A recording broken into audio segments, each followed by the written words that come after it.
Me urdhër të drejtorit të përgjithshëm të policisë së shtetit vijojnë ndryshimet në kupolën drejtuese të policisë në Qarqe.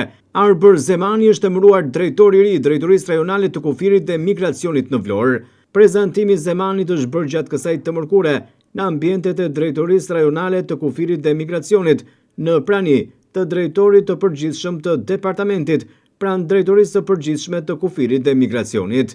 Ndërkaq, Arber Zemani, përpara se të emërohej në krye të Drejtorisë Rajonale të Kufirit dhe Migracionit në Vlorë, ka mbajtur po të njëjtën detyrë në Shkodër, ndërsa përpara nisjes detyrës në Shkodër ka qenë shefi i sektorit të narkotikëve në Drejtorinë Vendore të Policisë së Tiranës. Deri më tani, Drejtoria Vendore e Kufirit dhe Migracionit në Vlorë është drejtuar nga Bledion Jao, i cili e mori detyrën në 1 dhjetor 2024. Ndërkaq, Jao tashmë është emëruar specialist antiterrori pranë Drejtorisë së përgjithshme të Policisë së Shtetit.